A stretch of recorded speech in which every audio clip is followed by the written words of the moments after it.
Es decir, se enseña una cosa que se llama el método científico y ustedes son, creo que el grueso, investigadores, no creo que ninguno siga el método científico que le enseñaron a uno en el colegio de Galileo, etcétera, ya ni me lo sé, hipótesis, prueba, demostración, etcétera.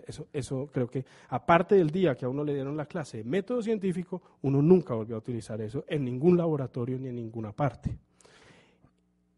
Es mucho más complicado, porque es mucho más artesanal y por eso es mucho más bonito y es mucho más interesante que el tal método científico.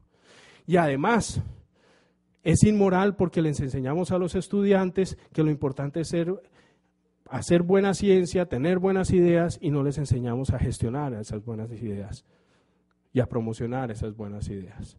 Lo cual no significa que lo que haya que hacer es únicamente enseñarles gestión sobre esas ideas. Bien. Voy a saltarme este ejemplo en aras del tiempo y quiero llegar entonces a cuál es esa visión que uno tiene, digamos, a esas versiones que generan, y aquí entonces me permite dar el salto a qué me refiero con esa apropiación.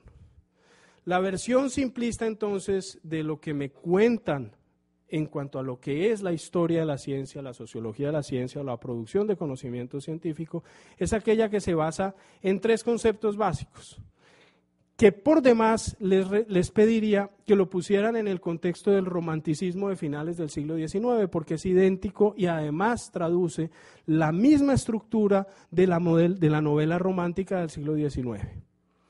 Las grandes ideas, es decir, los grandes ideales, el descubrimiento, y en las novelas es la conquista, y el genio, que en las novelas es el héroe o el gran romántico. El problema es que el mundo es más complicado que eso. Y entonces esa versión es mucho Carl Sagan. Esa versión es esencialmente Carl Sagan. Esa versión es esencialmente los primeros capítulos de todos los libros de Stephen Hawking, ¿no? En que los científicos, la ciencia moderna es una especie de carrera de postas como entre papas o entre reyes británicos. Es decir, Enrique IV se la pasó a Enrique V y Enrique V se la pasó a Jorge III y Jorge III se la pasó hasta que llegamos finalmente a la reina Elizabeth, o Urbano IV se lo pasó, etcétera, etcétera, hasta que llegamos al Papa de hoy.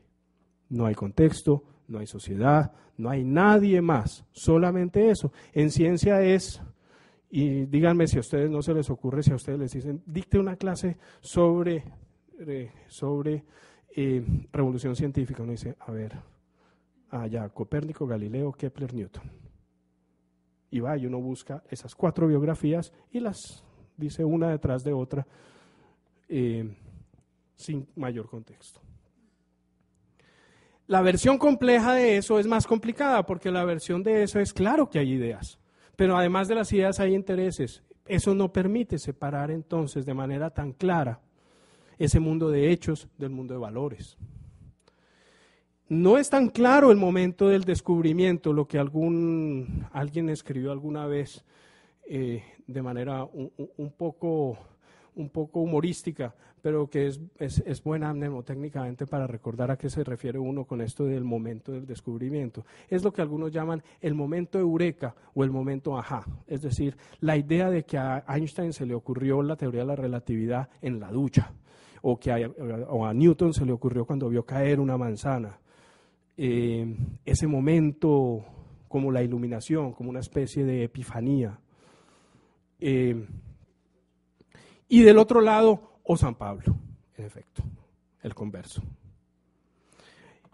Y del otro lado está más bien una cosa que es más complicada, que es la construcción. Y la construcción implica equipos. Y cuando una idea pasa de una mano a otra, de una mente a otra, de un laboratorio a otro, ya no es la misma idea. La ciencia tiene esa cosa interesante, y es que cuando se mueve, cuando todavía no es modular, cuando es ciencia en acción, una ecuación hoy, un diagrama de Feynman para los que hagan física, un diagrama de Feynman hoy es igual acá, o en Caltech, o en Calcuta.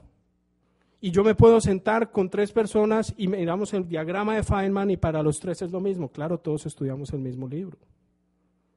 Pero en el año 1950 o 51, cuando los diagramas de Feynman eran sujeto de debate y se sentaba un profesor de la Universidad de Harvard con un profesor de la Universidad de Stanford y un profesor de la Universidad de Washington, los 3 estaban hablando de cosas distintas y no estaban tan seguros que el diagrama significaba lo mismo, porque al moverse se transforma.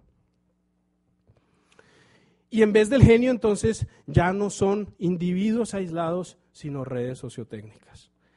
Esa versión más compleja, esa forma de presentar más compleja, más difícil, porque eso nos pone en una situación más cercana a otras producciones de conocimiento de la cual a veces nos queremos separar porque nos da un estatus epistemológico y por consiguiente político a los científicos. Eso es lo que he llamado apropiación fuerte, es decir, en donde hay, otra vez, estoy retomando por donde empecé, el tema de la sociología fuerte, es decir, en donde los contextos sociales son fundamentales para entender la producción de conocimiento. Entonces, resumo, si me permiten leer, apropiación fuerte del conocimiento es un modelo de comprensión e intervención de las relaciones entre tecnociencia y sociedad construido a partir de la participación activa de todos los grupos diversos sociales que generan conocimiento, no solo los científicos. Es un modelo entonces que amplía la comprensión de las dinámicas de producción de conocimiento más allá de las sinergias entre sectores académicos, productivos y estatales, el famoso triángulo de Sábato o triple hélice, e incluye entonces comunidades y grupos de interés de la sociedad civil. Es una ampliación que integra apropiación e innovación en un mismo plano bajo el principio de construcción social del conocimiento. ¿Qué tiene que ver esto con innovación? La diferencia entre innovación y descubrimiento es que la innovación es una idea que se inserta en el tejido social. La innovación no es lo que usted haga en su garaje. Si Bill Gates se hubiera quedado en su garaje haciendo lo que estaba haciendo, eso no es innovación. La innovación implica un trabajo fundamental de apropiación por parte del consumidor, el cliente o el ciudadano. Déjenme dar 2 ejemplos. 1, imagínense qué equivocado estuvo en el año 60 o 50 y pico el entonces presidente de la IBM cuando dijo: yo considero que el mercado de computadores no va a sobrepasar entre unas 5 y 6 compañías en el mundo. Bill Gates lo que quería era un computador en cada casa. Y todo está diseñado no para tener la gran idea, sino para que esa idea esté en cada una de las casas, para que sea apropiado. Ser apropiado es convertirse en copartícipe del proceso de ese aparato. Lo más interesante de un computador es que uno siente que uno puede hacer cosas con ese computador y que puede cambiar cosas con ese computador. El otro ejemplo es de aquí, del Valle, de Cenicaña. Me impresionó profundamente hace unos años una conversación con el director de Cenicaña, con el doctor Amaya. Ustedes todos saben, porque supongo que todos deben estar muy orgullosos de que Cenicaña produce la variedad de caña más productiva en suelos tropicales como los que hay en el valle. La investigación, llamémoslo así, la investigación pura de laboratorio, de agrónomos, de genetistas, etcétera, etcétera, duró más o menos 4 años. Pero se demoró 7 años en que entrara a ser utilizada por los cañeros del valle. Y yo pregunté, ¿por qué? Porque no sintieron que fuera de ellos, porque no participaron en la investigación. Y porque al no participar fue muy difícil hacerla entrar. Una experiencia muy distinta es Cenicafé. Cenicafé y Cenicaña no comete ese error, por supuesto. Y Cenicafé lo que ha hecho es involucrar al productor de café muy rápido y muy desde el inicio en el proceso.